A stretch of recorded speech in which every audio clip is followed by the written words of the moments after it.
प्रशांत किशोर बिहार में BJP, RJD और JDU में से किसके लिए ज्यादा चुनौतीपूर्ण होंगे। नमस्कार, मैं संयुक्ता देशमुख और आप देख रहे हैं खबर दस्तक। प्रशांत किशोर बिहार में जनसुराज लाने के लिए लोगों को जागरूक कर रहे हैं। 2 अक्टूबर को अपना राजनीतिक दल लॉन्च करने के बाद वो मेन स्ट्रीम पॉलिटिक्स में सभी को चैलेंज करने जा रहे हैं। उनके निशाने पर तो सबसे ज्यादा तेजस्वी यादव और नीतीश कुमार ही नजर आते हैं। बीजेपी को भी नुकसान पहुंचा सकते हैं क्या वो? बिहार में प्रशांत किशोर की सक्रियता को लेकर सबसे बड़ा सवाल है कि जन सुराज अभियान से बीजेपी को नुकसान होगा या फायदा होगा।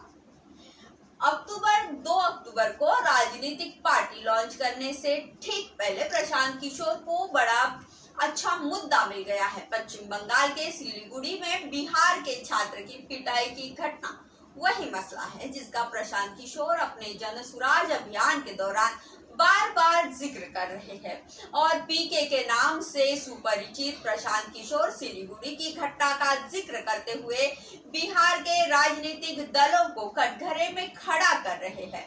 पीके का कहना है कि नेताओं की वजह से ही पूरे देश में बिहार के बच्चों को अपमानित किया जा रहा है। कहते हैं आज पूरे देश में बिहार के लोगों का अपमान हो रहा है।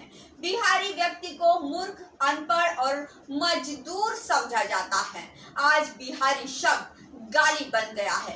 प्रशांत किशोर और अरविंद केजरीवाल की राजनीतिक शैली की अक्सर तुलना की जाती है, लेकिन वो इस बात से साफ इनकार करते हैं। जैसे अभी हरियाणा की राजनीति में अरविंद केजरीवाल कूद पड़े हैं। बिहार के अगले चुनाव में प्रशांत किशोर भी वैसे ही भूमिका निभाने जा रहे हैं।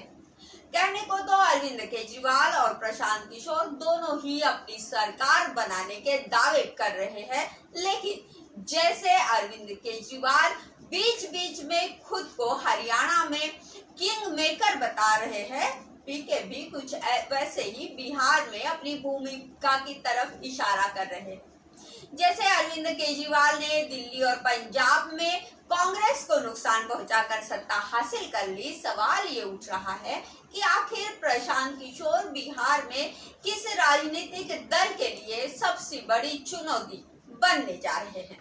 देखा जाए तो प्रशांत किशोर के टारगेट पर सबसे आगे आरजेडी नेता तेजस्वी यादव ही नजर आते हैं, लेकिन ये तो उनकी कोशिश। मुद्दे की बात तो ये है कि प्रशांत किशोर की तमाम कोशिशों के बावजूद तेजस्वी यादव का वाकई कोई नुकसान हो पाएगा क्या?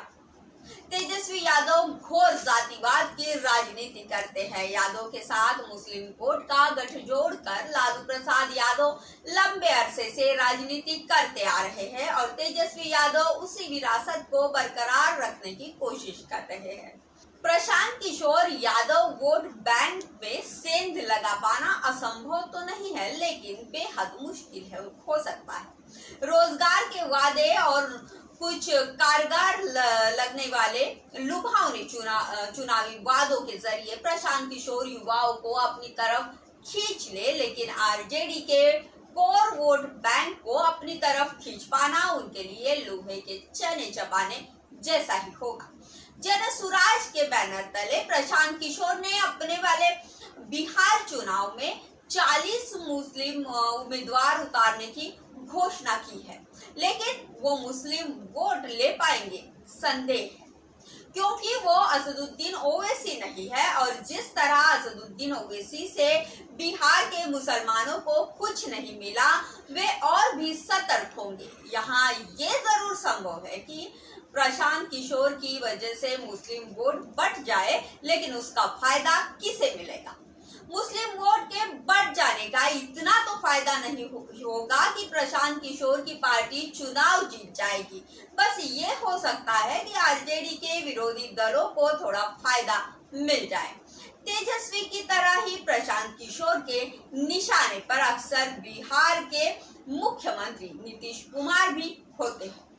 किस जमाने में नीतीश कुमार को डंके की चोट पर बीजेपी से लड़कर चुनाव जिता देने वाले प्रशांत किशोर अब उनकी मुखालफ करते हैं और दलील ये है कि नीतीश कुमार बदल गए हैं, वे पहले वाले नीतीश कुमार नहीं रहे। मालूम नहीं नीतीश कुमार के बदले जाने के प्रशांत किशोर के आरोप से कितने लोग सहमत होंगे।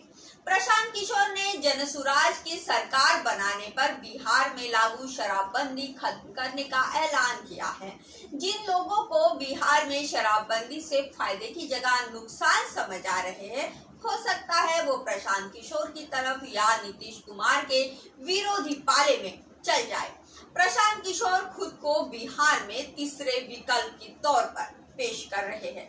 बिहार में 3 दशक से सिर्फ लालू परिवार और नीतीश कुमार का शासन है और दोनों ही सरकारों को लगातार खामियां गिनते रहे हैं। ऐसे में ये समझना बहुत जरूरी हो जाता है कि प्रशांत किशोर की मुहिम से बीजेपी को भी नुकसान हो सकता है क्या, क्योंकि बीजेपी तो सत्ता में भागीदार भर है, नेतृत्व तो नीतीश कुमार के हाथों में। बीजेपी की रणनीति यही है कि नीतीश कुमार की कमियों से वो पल्ला झाड़ ले और उनके सुशासन की विरासत पर जैसे भी और जब भी मुमकिन हो काबिज हो जाए। अब अगर प्रशांत किशोर की वजह से नीतीश कुमार को वैसे ही नुकसान पहुंचता है जैसे चिराग पासवान से हुआ था और तेजस्वी यादव को भी मुस्लिम वोट के चलते नुकसान होता है, तो सीधा फायदा बीजेपी को ही मिलेगा। अगर प्रशांत किशोर खुद फायदे में नहीं होंगे तो मानकर चलना चाहिए बीजेपी को नुकसान नहीं होगा बल्कि वो फायदे में रहेगी। इस वीडियो में इतना ही। वीडियो अगर आपको अच्छी लगी हो तो शेयर कर दीजिए, हमारे चैनल खबर दस्तक को सब्सक्राइब कर दीजिए और अगर कोई सुझाव देना चाहते हैं तो कमेंट बॉक्स में आपका स्वागत है। नमस्कार।